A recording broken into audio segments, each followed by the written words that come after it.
Amy, hey, congratulations for Rucker. Thanks. Thank you, Gig. Let's ask that basic question for this. I want to say it's like a horror thriller, but it's a serial killer story. But Yeah. where the original idea came from for Rucker? The original idea was collaborative, but it happened in during a snowstorm here, and my husband Aaron and I walked through the snowstorm to get pizza, and he was like, "I have this idea, but I think that you should take off with it, and I'm going to pitch it to you." And so he pitched it to me over pizza, and I loved it. And I connected with it because the story syncs up a lot with my personal experience and my family's experience. And so, this, in addition to being a horror thriller, it's really, a really fucked up family drama, so uh, So when he pitched it, he pitched a family drama to you. He no, didn't. no, he pitched serial killer trucker film, with female documentarian, and I'm like, I can work with that. Yeah. You know what? When I first was watching this film, I was going, "Oh, okay, this is interesting," because I usually watch films without reading the synopsis, of course. And I was like, "Okay, this is interesting." A documentarian. Why would a documentarian stick around with the trucker or whatever it is? So hey, so tell us how you started off this film like a documentary, but you didn't really introduce the other character really until like 15, I want to say like 15 minutes into the film. Yeah, because I want everyone to see Rucker through her eyes, right? And we don't know that yet, but it's, she's looking at her dad. She's romanticizing him. She's thinking about, like what he could have been, had he been in her life, and so on. She's also trying to make sense of it. And so, there's a certain point where she is introduced into the story, and it's really, when that documentarian, might make a decision to include themselves in a documentary at a certain point, if you're familiar with the process of documentary filmmaking. But it's at that point where we flip the world. Mm-hmm. And we're not looking through her camera anymore. We're looking through another camera. It's us. We're looking at the story taking place rather than just through her camera. So that's why I hold off. Was that a difficult decision to switch the POV per se in the film? Yeah, it was, because you could just make a found footage film, right? It looks like a documentary. That's easy. But I don't do, easy like that. I wanted to work with the emotion. I didn't want to have her just step in front of her camera. I want us to have that other perspective. I work with a lot of perspective and a lot of, meta perspectives in my films. So there are lots of cameras and not just, that one character as camera, right? Mm-hmm. Now, one of the things that it was, it was almost, how can you say, you were trying to get into the mind of a serial killer in this film more. What was it? How did you want to approach that, getting into the mind of a serial killer or serial killer, in its own way? So here's where I seem a little weird. So when I was in undergrad, I had a job at work study job working at the computer lab. And, my job was really simple. It was like I could do homework, and then I just had to put, paper in the printer and occasionally help, another student or something.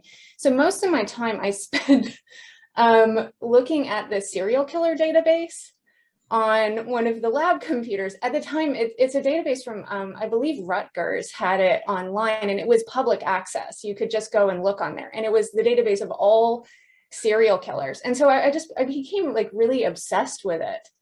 And so, because I was like, why do people do these things? What is it about, that, like, what drives people? And so I just, was obsessively looked at that. And so I drew upon that to some extent, but I wanted to think like, okay, well, this guy doesn't think that what he's doing is wrong. he really thinks that he is, working on some kind of art project, masterpiece, love letter that is going to get his wife back. What makes him tick? What makes, that, where is that coming from? Right. And I wanted to dig into that. Like, let's peel back and like give him a real psychology instead of just viewing him as a monster, because that's it. That again, it's easy. It's easy to just view violence as having no reason whatsoever. Mm-hmm. So essentially, you got a serial killer that literally was trying to, I want to say, connect the dots. Oh, I love a pun. Yes. Now, in terms of production, I guess you had to move around a lot because truckers move around from location to location. Could you talk about picking these locations, where some of these incidents will actually occur, and how you use the truck as a set? Mm-hmm. So, the back of the truck is where, a lot of this violence happens. And I wanted that to be like, I see trucks everywhere, right? I mean, this is a nation, an entire continent that runs on trucking, as they, make a point of in the film, that nothing would be here without trucks, right? And so I wanted people after the film to think, hey, I wonder what's going on inside the back of that truck or something else. I mean, it's this portable, killing studio, if you would, where, he brings, everything that he's put into himself is inside of that truck. That truck is really, a metaphor for himself, his interior, his home is there. What he does is there, his practice, his, the outer world, which is, what he shows to everyone else, which is, his crochet, that's, the cab of the truck. And the back is, his dark inner psychology, where he commits all of these murders. And so I wanted it to be innocuous, right? Because how are you supposed to, find a good place to kill people without getting caught, like over and over again? A lot of serial killers that I found in the database use their home or a shed or something else, and I liked the idea that, well, I mean, this is what, he drops off a load and then he's like, well, it's empty in the back. Let's go find a dot. And, and he would look on his map and be like, yeah, this looks good. It's the right one.